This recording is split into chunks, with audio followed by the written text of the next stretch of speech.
예수님의 뜻은 우리를 죄 가운데서 구원하여 주시는 분, 구원자라는 뜻을 가지고 있습니다. 마태복음 21장 21절 말씀에 보니 아들을 낳으리니 그의 이름을 예수라 하라. 이는 그가 자기 백성을 그들의 죄에서 구원할 자이심이라 하니라. 아멘. 맞습니다. 예수님은 구원자예요. 그러나 예수님의 또 다른 이름이 있어요. 어떤 이름입니까? 임마누엘. 같이 읽습니다. 23절 말씀입니다. 보라, 처녀가 잉타하여 아들을 낳을 것이요 그의 이름을 임마누엘 하리라 하셨으니 이를 번역한즉 하나님의 우리와 함께 계시다 함이라. 아멘. 임마누엘 뜻은 하나님 우리 함께 하시다. 그 하나님 어떤 하나님이십니까? 바다를 짓밟으신 하나님, 바다를 잠잠케 하신 하나님, 모든 만물이 하나님의 발 아래 복종하게 하실 수 있는 만물의 창조자, 만물의 주관자가 바로 하나님이십니다. 그 하나님께서 나와 함께 하신다는 겁니다. 그렇기 때문에 물이 있다 할지라도, 불이 나를 태우기 위해서 나에게 다가온다 할지라도, 풍랑이 나에게 몰아친다 할지라도 우리는 강력한 믿음으로 세상을 이기는 것입니다.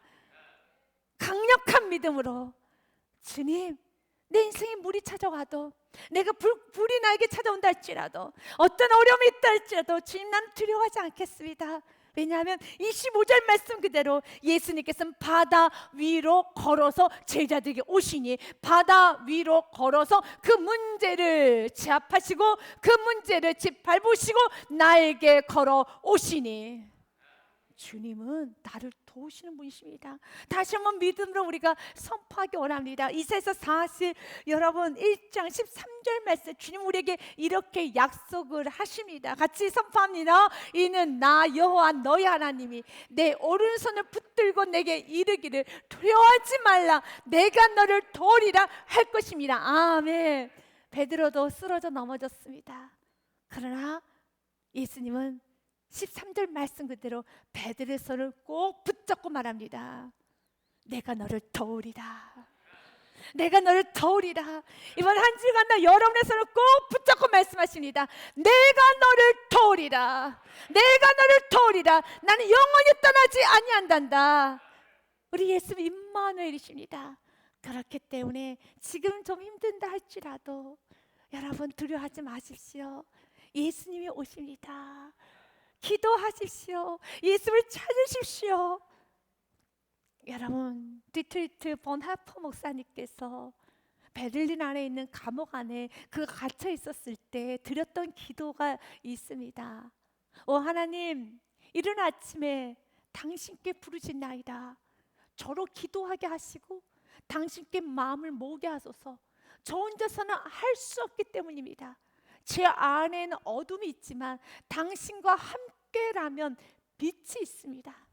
저는 고독하지만 당신께서는 저를 홀로 두지 않으십니다. 제게는 용기가 없지만 당신과 함께라면 평안이 있으며, 제 안에는 고통이 있지만 당신과 함께라면 인내할 수 있습니다.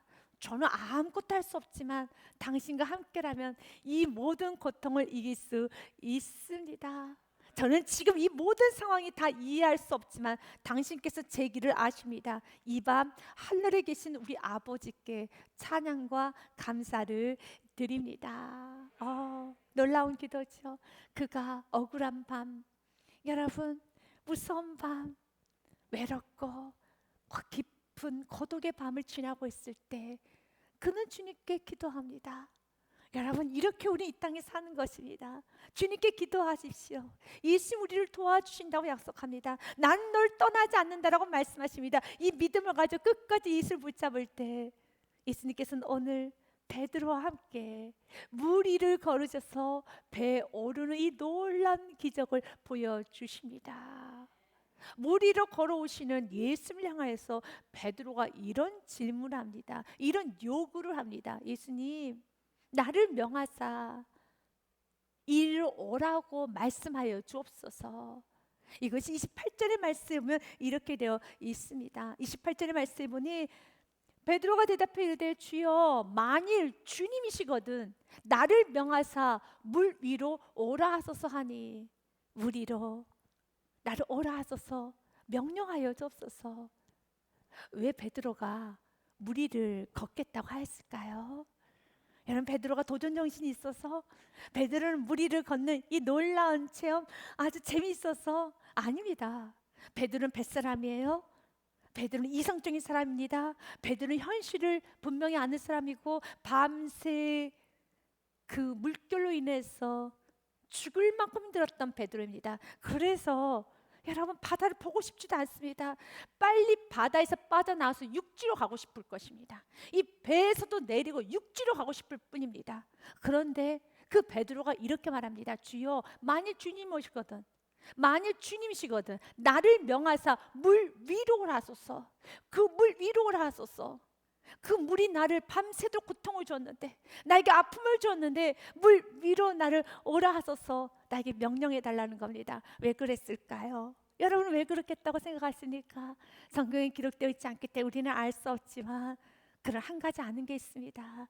예수님은 배 안에 있는 것이 아니라 물 위에 계시기 때문에, 물 위에 계셔서 베드로가 원한 거예요. 예수님, 당신이 지금 차가운 바다 위에 계시니, 차가운 물 위에 계시니, 나는 예수님 곁으로 가고 싶은데, 그러나 나의 힘으로는 갈 수는 없어요. 난 너무 무서워요. 난 너무 두려워요. 나의 힘으로는 갈 수는 없어요. 그러나 당신이 나에게 명령하신다면 나는 그 명령 붙잡고 순종은 하겠습니다. 나는 아무것도 할 수 없지만 당신이 가라 하면 갈 것이고, 당신이 멈추면 멈출 것이고, 당신이 뛰어내려면 뛰어내릴 것입니다. 중요한 건 당신에게 명령만 하여 주옵소서. 순종은 할 수 있겠습니다. 그런 나의 힘으로는 할 수가 없어요. 주님, 명하여 주사 내가 당신 곁으로 가기 원합니다.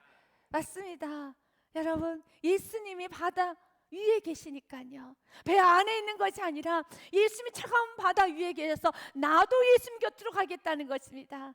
우리가 신앙생활을 하면 세상 사람들이 알지 못하는 아주 놀라운 행동들을 많이 하죠. 이렇게 경제적으로 어렵고 마음도 힘들고 가정에 이런저런 문제가 있음에도 불구하고 봉사하려고 합니다. 예배하려고 합니다.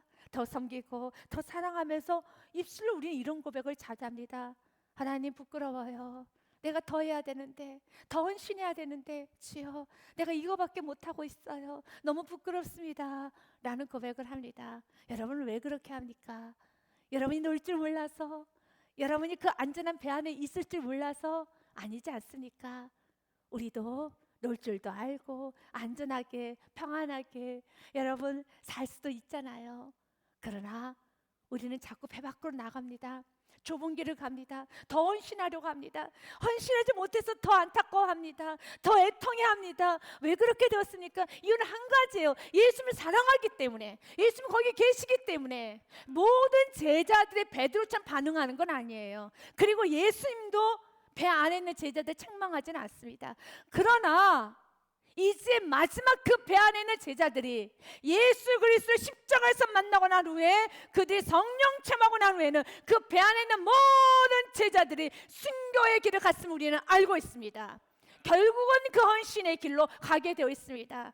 하지만 여러분, 지금 배 안에 있는 모든 제자들이 베드로처럼 저도 예수님 배 물 위에 계시니까 저도 물 위로 가겠습니다. 저도 좁은 길 가겠습니다. 저도 뛰어들겠습니다.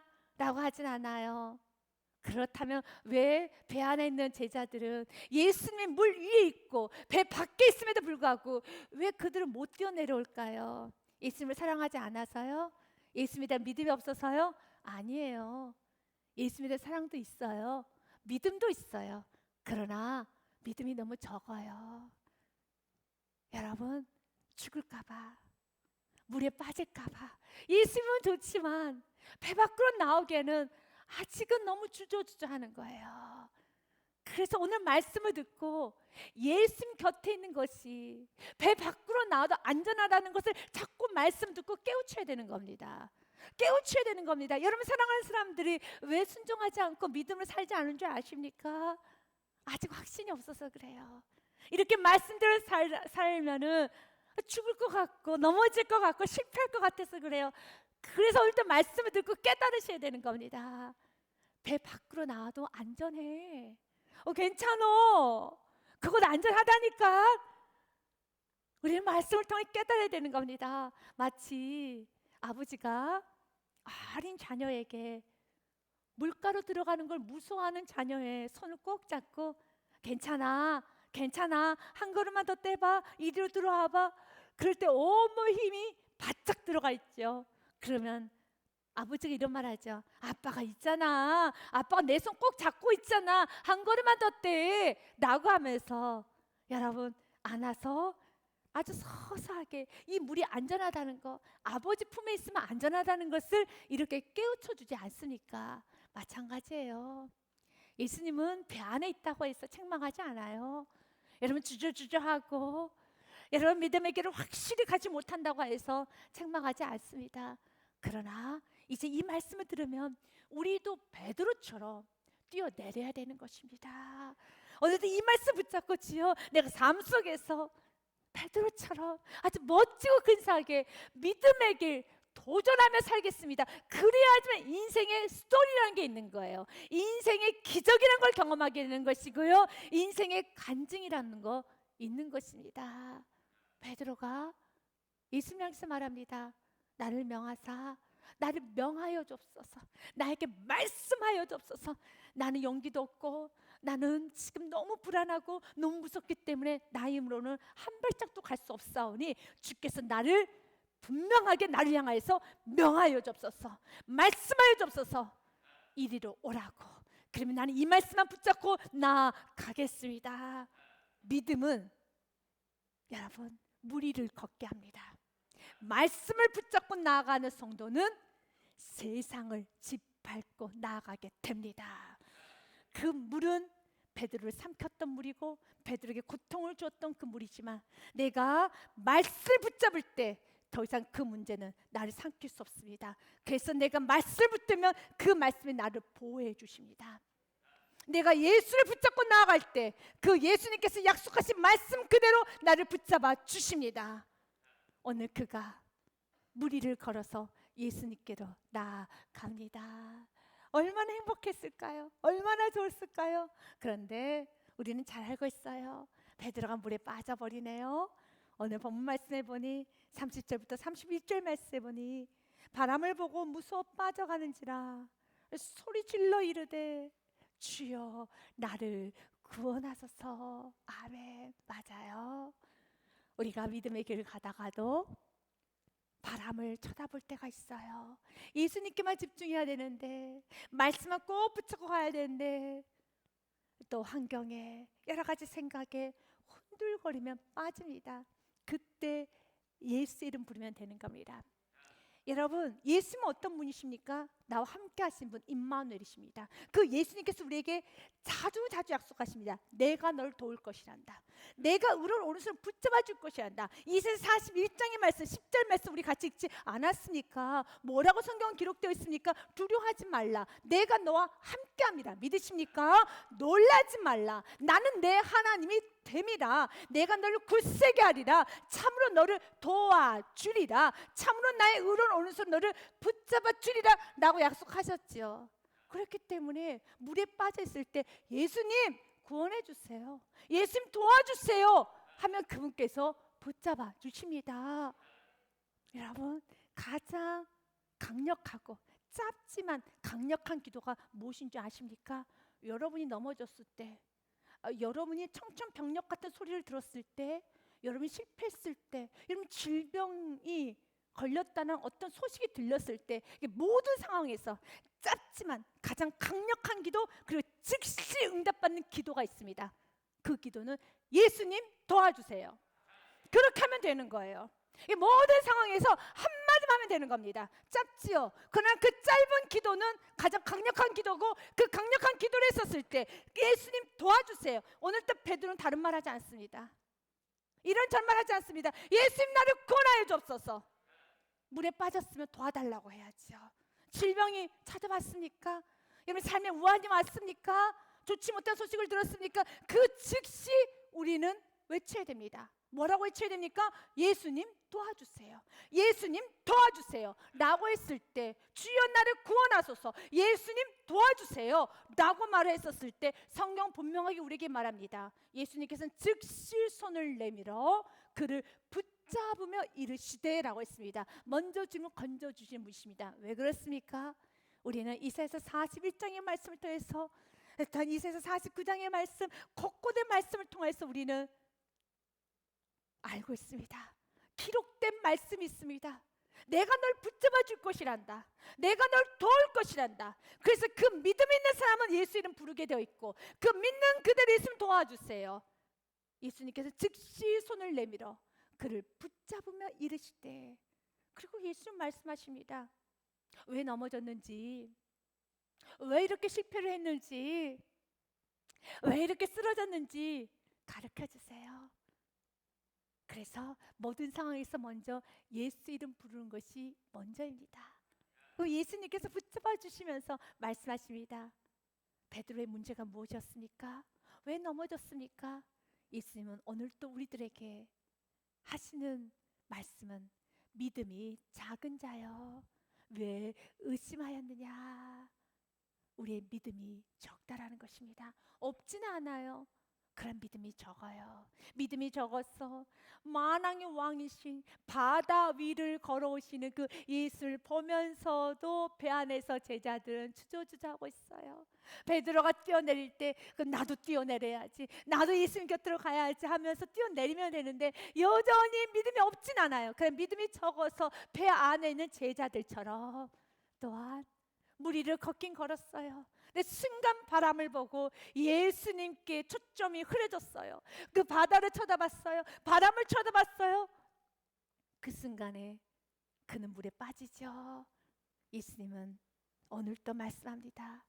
믿음이 작은 자여 왜 의심하였느냐. 맞아요. 믿음이 작아서 그래요. 그래서 오늘 또 말씀을 듣고 믿음을 키우십시오. 예수님 어떤 분이십니까? 예수님은 바다를 잠잠케 하신 분이십니다. 그렇기 때문에 때로는 바람과 바다와 같은 여러 가지 문제로 인해서 내 안에 두려움이 찾아올 때, 무서움이 찾아올 때, 부정적인 생각이 오만 가지 생각으로 나를 휘젓고 있을 때, 그때 그 바람에 끌려다니는 것이 아니라, 그 바닷속에 빠지는 것이 아니라, 그 생각 속에 하염없이 끌려다니는 것이 아니라 주여 나를 구원하소서 라고 여러분 고백하고 선포하고 예수를 부르면서 그때 예수 음성을 들으셔야 돼요. 내가 믿음이 적구나. 주여 내게 믿음을 더하여 주옵소서. 자신이 믿음이 적다는 걸 아는 사람은요, 그 믿음이 스스로 생길 수 없다는 걸 알기 때문에 말씀을 들어요. 말씀에 집중해요. 주여 내가 이 콩알 만한 믿음을 가지고 절대로 세상을 살아갈 수 없사오니 주여 내 믿음이 커지게 원하오니 나는 주님을 다해서 내 생명 다하여 말씀 듣겠습니다. 이 말씀만이 나를 살릴 수 있고 이 말씀만이 내 안에 믿음을 키울 수 있습니다. 내가 이 콩알 만한 믿음 가지고 이 적은 믿음 가지고 내가 세상을 살아갈 수 없네요. 주님 말씀하여 주옵소서. 그래서 오늘도 이렇게 말씀을 들어야 돼요.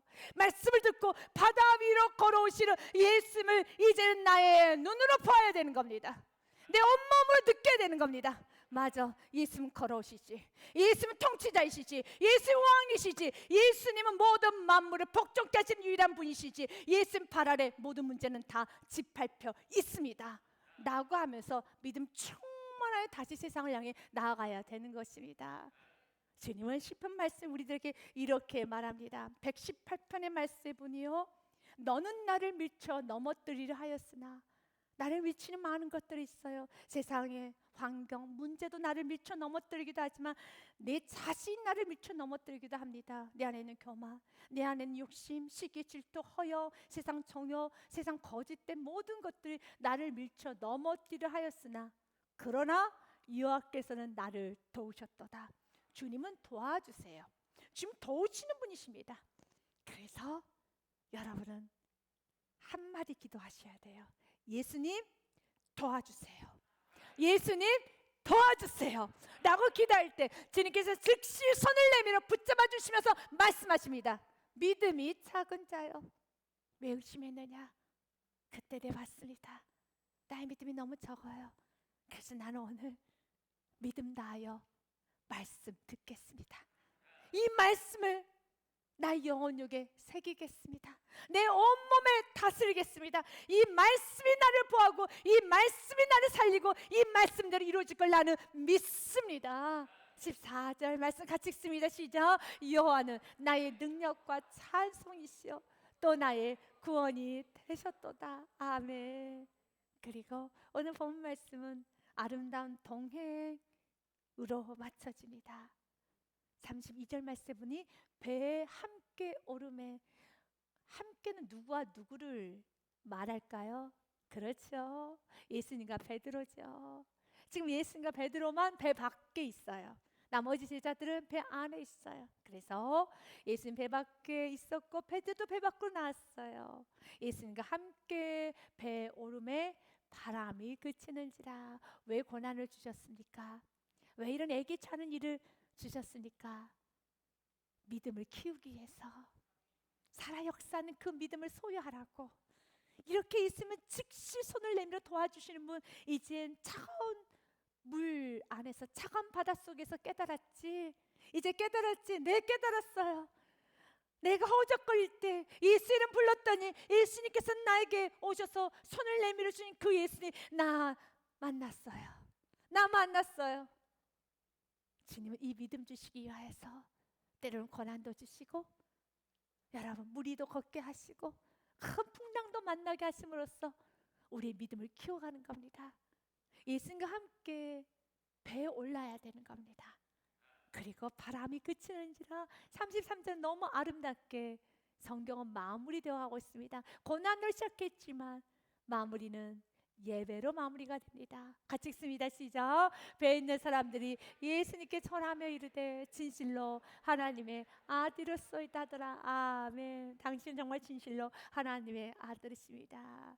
그러나 이 고백은 동일하게 육신의 눈으로 보면 동일하게 다 진실로 하나님의 아들이십니다. 하나님은 왕이십니다 라고 고백을 하지만 그 고백의 깊이 정도는 달라요. 왜냐하면 베드로가 엎드려서 베드로 또한도 진실로 하나님의 아들이십니다, 배 안에 있던 제자들도 진실로 하나님의 아들이십니다 라고 고백을 하였지만 베드로의 고백의 그 감흥과 그 깊이와 제자들의 고백과는 다릅니다. 성경은 베드로가 더 뜨겁게 고백하였더라, 베드로의 믿음이 더 충만해졌더라, 그런 말씀 없습니다. 동일하게 우리가 예배를 드리죠. 그러나 이 예배가 여러분 삶 가운데 정말 감격이 되고, 이 예배가 축제가 되고, 이 예배가 살아 역사하는 예배, 너무너무 행복한 예배로 드려지기 원합니까? 찬양 한 소절 한 소리, 당신은 영광의 왕, 당신은 평강의 왕, 당신은 예수 그리스도라는 이 찬양이 여러분 흘러 지나가는 것이 아니라 정말로 여러분 이 가슴 깊이 끓어오르는 그런 고백의 찬양을 드리고 싶다면 순종의 삶을 사셔야 돼요. 믿음으로 도전해 본 경험이 있으셔야 돼요. 베드로는 특별히 성경에서 베드로의 믿음을 부각시키지는 않아요. 베드로의 예배를 더 부각시키지는 않습니다. 그러나 베드로가 드린 예배와 다른 제자들이 드린 예배하고는 다를 것입니다. 여러분은 어떤 예배자가 되고 싶습니까? 어떤 예배를 드리고 싶습니까? 사랑하는 여러분, 이번 한 주간도 두려워하지 마시고 무서워하지 마시고 배 밖으로 나오십시오. 안전합니다. 괜찮습니다. 우리 아빠 아버지 되신 하나님께서 이리 와, 괜찮아, 괜찮아, 아빠가 있잖아, 안전해, 괜찮아, 나와도 돼 라고 말씀하시지 않으십니까? 주님께서 25절에 우리에게 보여주셨습니다. 예수님께서 바다 위로 걸어서, 아멘, 예수님 바다 위로 걸어서 오시는 분이십니다. 그 예수님은 나의 예수님입니다. 그 예수님은 임마누엘이십니다. 그 예수님께서는 약속하십니다. 나는 온 천지 만물을 창조하고 다스리고 주관자이신 그 예수, 내가 너와 함께 할 것이고 내가 너를 도울 것이란다. 내가 너를 붙잡아 줄 것이란다. 아멘. 이번 한 주간도 예수님과 아름답게 동행하는 한 주간이 되시기를 주님의 이름으로 축복드립니다.